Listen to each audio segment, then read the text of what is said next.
Selamat malam, selamat datang di Mata Najwa. Saya Najwa Shihab, tuan rumah Mata Najwa. Pemimpin muda berdatangan, terpilih di pilkada secara mengejutkan. Ada gaya kepemimpinan baru, rata-rata bermental pembaharu. Lugas mengelola kebijakan kota. Nyali menjadi faktor pembeda. Inilah Mata Najwa, gebrakan yang muda. Saya akan undang tamu spesial di Mata Najwa spesial malam hari ini, Wakil Gubernur DKI Jakarta Basuki Cahayapurnama.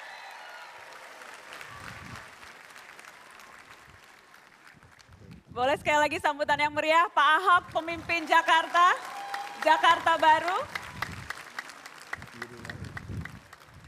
Yang selalu paling ceplas-ceplos, paling bernyali, suka marah-marah.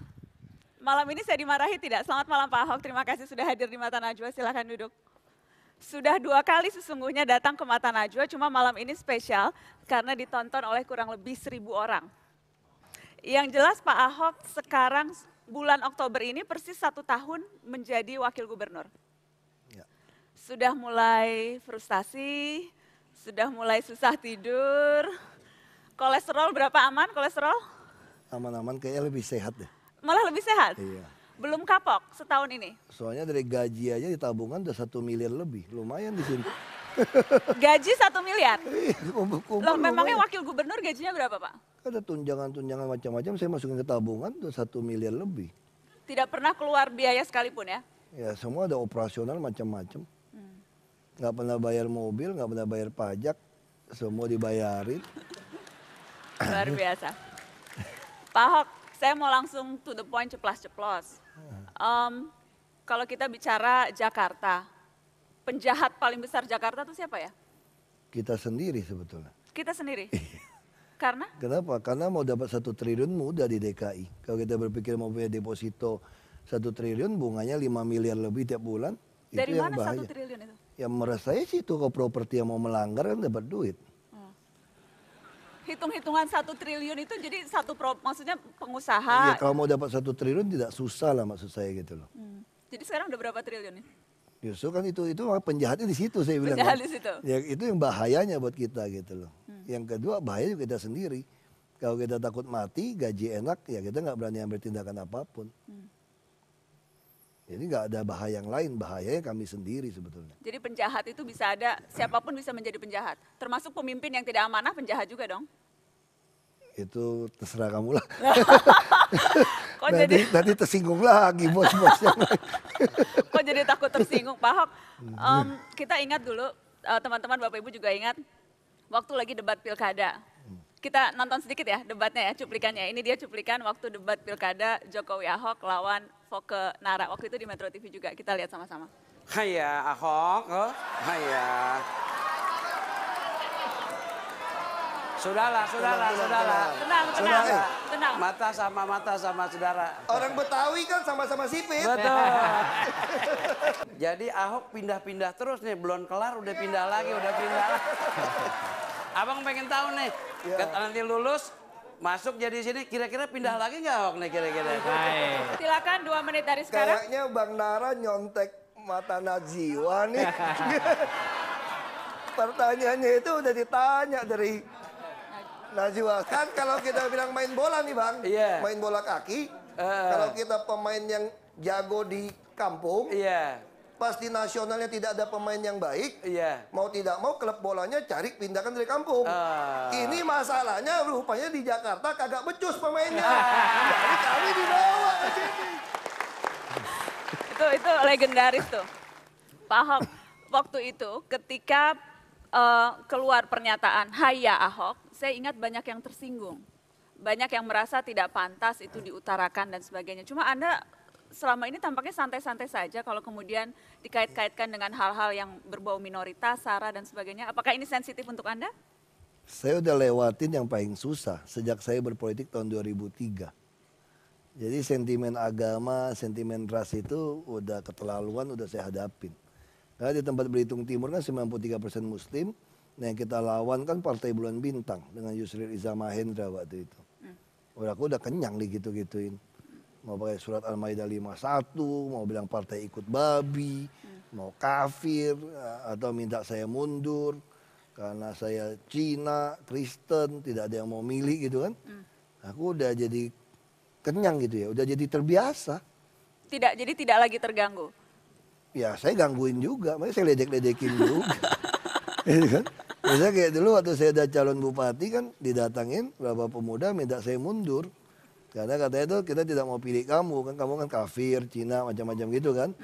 Ya saya bilang aja, tapi saya lihat adikmu juga demen film Jackie Chan sama Tom Hanks. Ya, dan aku juga nggak terlalu jelek-jelek banget kalau dia pilih saya kan. Jelek apa ganteng sih Pak Ahok? Lumayan dong. Gitu. Ganteng Pak. Iya kan, jadi kalau pilih saya kan oke juga gitu. Bilang. Ya, Jadi, saya ledek-ledekin aja gitu. Ceplas-ceploknya Ahok itu, Pak Ahok jujur deh, kalau ngomong itu mikir dulu atau ngomong dulu baru mikir? Waduh, makanya orang bilang saya mungkin termasuk orang yang kreatif karena udah habis ngomong baru mikir. Betul. Jadi ngaku nih, jadi itu ngomong kreatif dulu. Kan. Kadang-kadang saya juga bingung kok bisa keluar kalimat kayak begitu ya. Jadi kreatifnya Ahok karena itu. Jadi gak ada yang bisa nyontek karena bahkan Ahok pun gak tahu mau ngomong apa. Iya, habis ngomong baru tahu soalnya. Kalau gaya marah-marah, itu memang dari dulu hobinya marah-marah. Kita nonton dulu ya, ada kumpulan YouTube Ahok marah-marah. Kita lihat dulu yang ini. Bikin buat saya. Kita siap. Ya bikin, saya tunggu Pak. Saya gak ada waktu untuk berdebat. Sekarang gini Pak. Kita kan Enggak Pak, saya gini Pak, gak usah berdebat Pak. Saya tunggu. Oh, kalian bisa print out gak? Cepet tuh. Kayak kamu gak bisa tulis pakai tangan. Mana sih itu sisi masa laptop itu banyak masih pakai catatan. Aduh, pecat deh. Kampungan banget itu. Makanya saya bilang sama Bapak, kalau Bapak jago suruh pulang ke sana. Besok saya tunggu buat surat pernyataan. Jantan seperti saya waktu jadi pengusaha. Tanda tangan. Kami terima miskin dan mati lebih baik dapat kerja sama kamu dengan hadir KHL tempat usaha dapat. Saya mau tahu uang Anda kumpulkan dari jeripaya buruh dipakai kemana saja ya kalian. Saya mau tahu. Ya upload aja. Biar semua orang lihat perdebatan kita. Saya hanya ikutin keadilan. Hanya keadilan. Serem juga ya Pak Ahok kalau marah. Setiap hari marahnya kayak gitu? Enggak lah. Stroke dong saya. Tapi kayaknya Pak Ahok santai banget marah-marah. Mendagri dibilang tidak paham konstitusi. FPI dibilang munafik. Orang miskin dibilang harus tahu diri. Apalagi tuh, banyak yang aneh-aneh nih. Kayaknya nyari musuh aja Pak Ahok nih. Bukan cari musuh sebetulnya. Kalau dibaik-baikin nggak bisa, ya sampaikan kebenaran ya begitu. Ya, kita bicara sudah potong anggaran. Misalkan anggaran di Pemprov ini kan boleh dikatakan potong 40% pun masih kemahalan sebetulnya. Ya saya minta Anda potong, kalau Anda tidak mau potong ya pasti saya semprot. Ini uang rakyat, ya saya disumpah untuk mengamankan ini kan. Bukan saya mau cari musuh. Ya masalahnya ini udah kecemplung mau gimana? Masa saya masih gagal jadi wakil gubernur di DKI? Tepuk tangan dong. Ya, kan? Apa selama 1 tahun memimpin Jakarta, apa yang paling betul-betul Anda rasakan, aduh ini nggak bener nih, harusnya nggak kayak gini nih. Yang sampai dalam ulu hati. Kayaknya nggak sampai segitu. Oh nggak sampai segitunya. Jadi cuma saya yang lebay ya. Maksudnya mau dramatis malah gue yang lebay. Oke. Jadi tidak ada satupun kayak misalnya tadi tuh, yang marah-marah ketika pengusaha. Atau marah-marah ketika waduk fluid, kita ingat marah-marah juga waktu itu. Makanya kenapa saya bilang ini tidak ada masalah. Sebenarnya DKI ini tidak ada masalah kok. Semua masalah ada kajiannya, semua solusi juga sudah ada kajiannya. Jadi masalah itu cuma kami berani eksekusi atau tidak. Karena setiap yang kami eksekusi ini akan menyenggol kepentingan oknum yang melarat sampai oknum konglomerat. Di situ ya ada oknum aparat, oknum birokrat, oknum teknokrat, macam-macam di situ kan. Ya itu aja. Kalau kita tidak berani eksekusi ya tidak akan jalan. Karena semua punya kepentingan di DKI. Nah kita mesti masuk tambah kepentingan. Bahkan kepentingan kami pun istilah bahasa sombongnya ya kalau harus mati pun ya mati aja udah nggak apa-apa gitu loh. Kalau nggak selesai ini masalah. Kalau kita takut mati ya repot. Itu. Makanya berani lawan preman Tanah Abang, nggak ada apa-apanya tuh ya preman Tanah Abang. Aku bukan berani, itu cuma masalah kayak cerita nenek-nenek kecemplung di laut dari kapal aja. Gimana ceritanya? Ya dilemparin pelampung nggak bisa nolong dia kan. mau loncat anak buah kapal takut. Lalu anak muda ya loncat, nyelamatin diri dan nenek itu kan. Sampai di atas semua bilang dia berani. Terus anak muda tuh bilang siapa yang dorong gua tadi jatuh. Ya, ya saya mungkin bapak ibu yang di sini juga yang dorong saya juga jadi wakil gubernur kan. Ya kecemplung gitu kan ya. Jadi sebagian nyali Ahok tuh sebetulnya ada di pemilih di penduduk Jakarta. Ya, Sebagian saya udah nyalinya. kecemplung ya saya nyelamatkan diri, nyelamatkan orang lain aja udah sekalian gitu loh. Ya kalau mau pilih ya nggak usah. Luar biasa. Tapi kalau kemudian ada yang menilai gaya ceplas-ceplos itu apa adanya, ngomong dulu baru mikir, terkadang malah kontraproduktif. Banyak yang tersinggung sama Basuki Cahayapurnama? Yang penting Najwa nggak tersinggung sudah masih ngomong terus. Tapi merasa tidak seperti itu, banyak yang tersinggung. Mendagri itu marah betulan nggak sih kemarin? Ya marah beneran lah, masa nggak marah beneran. Tadi saya udah ditunjukin SMS-nya Mendagri, kayaknya tersinggung banget tuh Mendagri.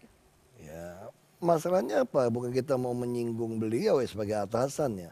Karena pernyataan beliau itu berbahaya untuk negara. Dan bahayanya beliau menganggap konstitusi tidak dilanggar. Ketika seorang Mendagri menyarankan memindahkan orang yang non-muslim ke wilayah non-muslim, itu udah dasar sekali bagi saya. Makanya saya udah pernah bilang kan, saya rela mati kok demi konstitusi kok. Jadi kalau cuma Mendagri salah, nyemprot dia belum mati, kenapa takut gitu loh. Kita semprot aja gitu loh. Main semprot. Oke. Pak Ahok, saya mau tanya soal hubungan dengan Jokowi ya. Baik-baik aja hubungannya. Bah, ini baju dari Pak Jokowi, kirim boy kasih baju dulu. Oh batik Solo nih? Boy batik Solo terus saya pakai, dikasih terus.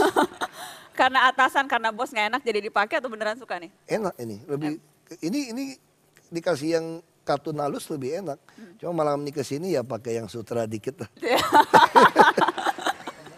Oke, mau nanya soal hubungan Jokowi. Ada yang bilang gini, ini bukan bermaksud mengadu domba ya, cuma ada pengamat yang bilang gini, kayaknya kalau bagian yang marah-marah, yang maju di depan, itu Ahok. Nertipin preman Ahok, marah-marah waduk peluit Ahok, tapi yang datang meresmikan Jokowi. Enggak juga. Hah? Pak Jokowi kan pasukan Kopassus, dia masuk nyusup dulu kan. Data dari beliau baru saya nyemprot gitu loh. jadi nyemprot itu selalu. Kopassus lebih bahaya masuk duluan, saya nggak pernah keluar malahan. Kan yang bahaya Jadi Pak pembagian Jokowi. tugasnya gitu, Pak Ahok yang bagian. Beliau nggak bisa marah kali kelihatannya gitu kan. Nah, ini masih karakter masing-masing kan. Makanya waktu dulu pernah Pak Mendagri telepon Pak Jokowi kan. Itu tolong diurus itu wakilnya itu, nyemprot-nyemprot soal IKTP tuh enggak. Lalu Pak Jokowi bilang gini, ya mau gimana karakternya udah begitu. saya juga tidak bisa urus kata beliau. Jadi yang bisa ngurus Pak Jokowi itu Pak Ahok siapa yang bisa ngurus? Nggak tahu juga. Oke, terakhir yang hadir di sini mungkin saja dulu memilih Anda Pak Ahok, mungkin saja tidak memilih Anda. Tapi sebagai wakil gubernur, apa sih yang Anda harapkan untuk Jakarta baru ke depan? Ya harapan kami ya tentu Jakarta harus jadi kota modern. Tertata rapi, sudah visinya ya, tidak ada lagi yang tidak sesuai aturan. Tapi tentu yang manusiawi dan penduduknya terus ya beradab lah. Nah itu yang kita harapkan seperti itu. Dan kami tentu sadar warga DKI akan mungkin juga tidak sabar. Kita mau membuat banyak sekali jalan layang, mau MRT, ini baru akan selesai 2017. Nah mungkin dengan risiko orang akan merasa tambah macet sampai masa periode kami. Ya kami sudah rela, jadi tidak pilih kami pun tidak apa-apa. Asal pola transportasi makro di DKI selesai. Walaupun setelah kami tidak lagi gitu loh. Jadi bersabar sampai 2017. Baik. Ya.